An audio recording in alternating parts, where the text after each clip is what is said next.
Autumn had arrived in Raspberry Row, bringing with it a crisp, invigorating wind that made the colourful leaves dance along the cobblestone street. The smell of freshly baked bread from the neighbourhood bakery mingled with the fragrance of ripened berries, creating a warm atmosphere that could lift anyone's spirits. Nestled at the far end of the lane was a charming old carriage house that had been converted into a painter's studio. For years, it was the stable for travelling guests long forgotten, but later renovations had furnished the place with skylights that let natural sunshine pour in over the easels. This was where Meredith Lane pursued her passion for art. Meredith was a quiet observer. She would lace up her boots, grab her paintbrushes, and lose herself in the vibrant shades of her palette. She loved capturing the everyday beauty of Raspberry Row, the elderberry vines creeping over picket fences, the crocheted blankets airing on windowsills, and villagers chatting with affectionate nods over white garden gates. Her gentle temperament meant she spent more time with her paint tubes and canvases than any other living soul, but the community admired her artistry and her naturally kind. One particularly blustery afternoon, Meredith was prepping a new canvas while humming a tune she'd heard from the local radio station. She set her brushes on a nearby stool, letting them rest in a shallow pool of water. She'd just mixed a perfect shade of burgundy to capture the fading leaves on the oak outside her window. As she dipped her brush, her eyes drifted across the studio's back wall. She paused. A small crack in the plaster caught her attention. She found that odd. This building had been renovated somewhat recently, so any cracks or crevices should have been repaired. Yet in the diffused afternoon light, she could see a thin seam that ran vertically along the wall. Curious, Meredith walked over, gently pressing on the spot. The plaster felt a bit hollow, and when she pressed a bit more, a section of wall shifted under her fingertips, reluctant but clearly movable. A secret door, she realized, hidden behind a thin layer of dry wall. This discovery sent an excited shiver through her. Her heart fluttered with the thrilling sense that she was on the verge of a story waiting to be told. Turning to her workbench, she pulled out a metal spatula, something she occasionally used to scrape dried paint off her easels. Carefully, she wedged its thin edge into the crack and gave it a nudge. The door groaned as if it had not been opened in decades. Inside, darkness. A sliver of light from the studio illuminated a cramped space. It was more like a closet than a full room. Dust particles hovered in the air, dancing on beams of light from the open crack. A short string dangled from the ceiling. Tentatively, Meredith reached for it and pulled. A flickering bulb came to life, revealing a small room hardly bigger than a walk-in closet. Wooden shelves lined both sides. Everything was shrouded by gnarly cobwebs and a substantial layer of dust. The air had a musty smell, a mix of old paper and rotted wood. With cautious steps, she approached the shelves. Even with the bulb's faint glow, it was hard to discern details. She retrieved a flashlight from her studio and swept its beam over the clutter. Rows of sketchbooks, piled in no particular order, filled the space. Some older books covers were nearly disintegrating at the edges.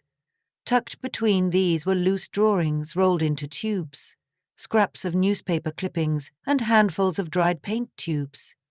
She flicked away some cobwebs that had been spun across the weathered spines. Curiosity only intensified when she noticed cryptic designs on some of the covers. Spirals, geometric shapes, and flowing lines of paint that seemed to stretch across multiple books. For a moment, Meredith stood frozen in wonder. Who had hidden these? Maybe a previous tenant, or a painter before her, stashing away treasured works. With a careful touch, she lifted an especially worn sketchbook with a black leather cover. She teased it open, flipping through page after page of tall, narrow shapes, reminiscent of spires or towers. As she moved deeper into the book, the sketches changed. Distant landscapes with swirling clouds, cryptic patterns that almost looked like coded messages. Some pages showed half-finished sketches of faces, Others included quaint vignettes that made her think of Raspberry Row decades ago, with older streetlights and long-gone shops. Yet the style felt surreal, as if the artist had scattered puzzle pieces of reality across the page, inviting the viewer to piece together the hidden meaning. She couldn't make sense of it alone. Though she preferred her own company, she knew exactly who in Raspberry Row would love to be part of this mystery. Eloise Patterson, a local historian who found intrigue in even the smallest pieces of the town's past. Eloise was known to pen thoughtful articles for the local Gazette. She was well read, with a keen sense of how to interpret old documents. If anyone could provide clues about these cryptic sketches, it would be her. Meredith carefully carried a few of the sketchbooks back into the main studio, leaving the rest safely in place. She brushed aside dust clouds that trailed after her. Eager to share her discovery, she sent Eloise a brief text. "Found something you might like. Come to my studio when you can. It's urgent but exciting." Within half an hour, Eloise arrived, breathless but glowing with enthusiasm. Meredith ushered Eloise in, offering her a cup of herbal tea sweetened with a dollop of raspberry jam. She explained the hidden door and brandished the sketches for Eloise's eager eyes. The historian's expression shifted between fascination and excitement as she gingerly flipped through the pages. Looking closely, she pointed out subtle hints that might reveal a time frame. The depiction of an antique street lamp that had been replaced in the 1950s, window designs reminiscent of the architectural sketches from the 1930s, costumes shaped according to World War II era patterns. These insights suggested the works could be at least 70 years old. "How marvelous!" Eloise exclaimed, carefully turning a page that depicted a swirl of lines forming the silhouette of a woman's face. "I haven't seen anything quite like this. It seems like some kind of hidden message is embedded in these drawings." Meredith nodded. "It's as if each sketch is incomplete without some context. I feel there's a clue or pattern I'm missing." Without further delay, they returned to the hidden room, rummaging through the old shelves with renewed impetus. Dust stung their nostrils, and they found themselves sneezing more than once. Soon they managed to locate bundles of loose sketches, each group tied together with fraying ribbon. When they peeled back one thick stack, they discovered faded notes scribbled in the margins. Meredith held these pages close to the flashlight beam. Scrawled in a timid handwriting was a series of letters and numbers. B27, C5, D12, she read aloud. It reminded her of references to something, for instance, library references or puzzle keys. Eloise jotted them down on a notepad. She recognized a pattern in the letters and numbers.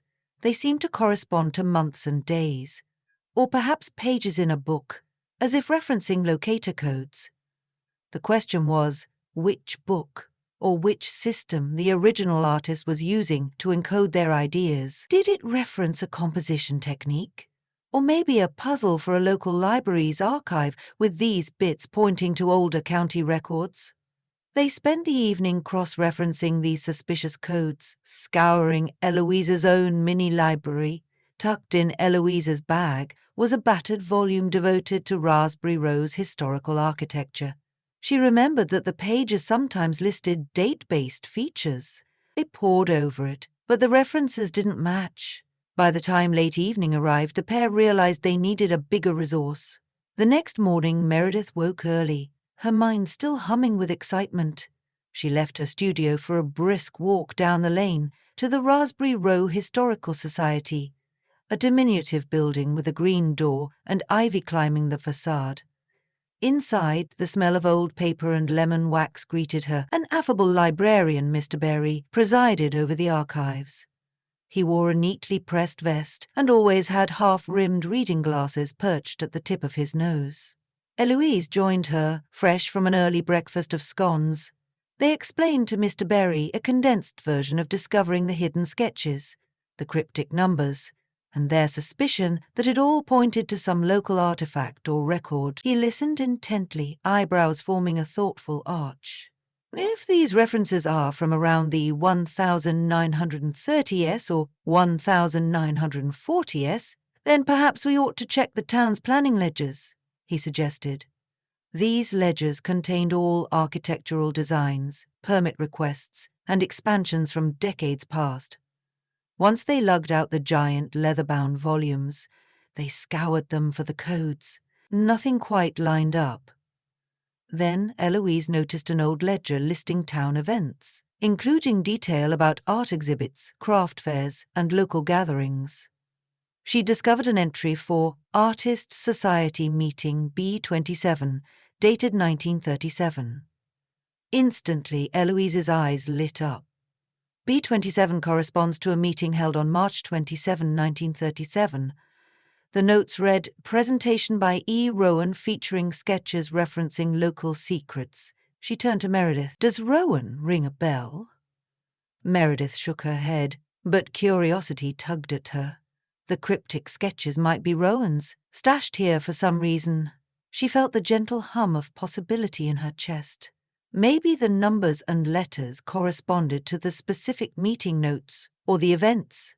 She needed to know more about E. Rowan. Mr. Berry leafed through more pages, scanning for the name. It popped up again in a list of local exhibitors. E. Rowan had indeed showcased a series of surreal drawings in Raspberry Row's local exhibit in 1938. The note indicated that critics found the pieces enigmatic and settling. Though the artist vanished soon after, leaving behind few personal details, the ledger offered no more clues. But the linking of the sketches to a reclusive historical painter was already revealing a fascinating story. That evening, back in Meredith's studio, she and Eloise decided to carefully photograph each cryptic page, hoping to piece together the bigger puzzle. Framed by the gallery of swirling art, they discussed theories in hushed voices. Why would Rowan hide sketches in a secret room? Maybe the building was once Rowan's workshop. It was plausible. The place had served various craftsmen over the years. Perhaps Rowan had discovered or unveiled a scandal about the town, capturing it in coded drawings. Or maybe Rowan had been part of some secret society, using the images as cryptic signals. The possibilities made them breathless with anticipation. At one point, Eloise's phone pinged with an incoming call. It was Mr. Berry. In his excitement, he dug further and found an unusual reference from a 1939 newspaper. Local artist E. Rowan claims discovery of hidden passage beneath Raspberry Row. The snippet was only a headline. The rest was lost to time. But it was enough to lead Eloise and Meredith on another chase through the dusty recesses of the Historical Society's microfilm archives. They meticulously combed the newspapers from that year, focusing on the local news columns, advertisements, and announcements. 3 hours later, they struck gold. A brief mention about Rowan investigating rumors of an underground corridor that connected certain older buildings in Raspberry Row, dating back to the Prohibition era. When contraband might have been, the article ended with an ominous note. Rowan reported feeling threatened by unknown figures who wanted the corridor's existence to remain hidden. The next day, the artist reportedly left town, leaving behind a modest body of cryptic sketches that remain unclaimed. There it was, a direct link to the clandestine nature of Rowan's paintings and drawings, explaining the cryptic designs that possibly doubled as a map to an underground labyrinth. Soon, Meredith and Eloise's dusty discovery in the hidden studio closet felt like a key piece of a puzzle that had gone unsolved for over 80 years. Nevertheless, they lacked a single obvious clue to unravel the location of this rumored passage. Over cups of piping hot tea, the two women crowded around the table. The cryptic sketches spread out like puzzle pieces. One set of images in particular caught Eloise's eye, lines and spirals that might represent topographical elements. Carefully overlaying a current street map of Raspberry Row with a few translucent printouts of Rowan's sketches, Eloise studied the match. At first they appeared misaligned. Only after rotating Rowan's swirling lines by about 30 degrees did she discover that the shapes aligned decently with the roads and key landmarks. The old church tower, the orchard behind the bakery, even the half-moon curve of the local pond. A large swirl circled a spot near the center of the lane. Meredith recognized that location right away. "That's basically the courtyard behind Mrs. Taggart's antique shop," she said, her tone hushed. She and Eloise, compelled by wonder, hurried to the site the following morning. Mrs. Taggart's place was a relic in its own right. The building, constructed of stone blocks, older than almost anything else in The kindly shop owner, hearing they were following up on a historical lead, eagerly pointed them towards the courtyard out back. A scattering of flower pots and a neglected watering can indicated the area wasn't in frequent use. They parted the tall weeds and rummaged around the courtyard's corners. Finally, Eloise's foot hit something metallic. She tapped it more distinctly with her heel and realized it was a rusted metal ring, embedded in the cement, partly hidden by ivy. Together they pulled. The ring didn't budge at first, as if centuries-old rust had welded it in place. But after a few determined tugs, it slowly lifted, revealing a trap door. The old hinges squealed in defiance, but the heavy slab eventually swung open. Underneath lay darkness, a small stone stairway descending into the earth. Merrick's pulse raced, her hands trembling with excitement and just a tinge of apprehension. She took out her flashlight, the same one she'd used in the hidden closet, and aimed it down. The beam revealed a brick tunnel, tall enough for a grown adult to stand upright, if not with perfect comfort. Shadows danced across the old stone walls. Cool air wafted up, smelling faintly of damp soil.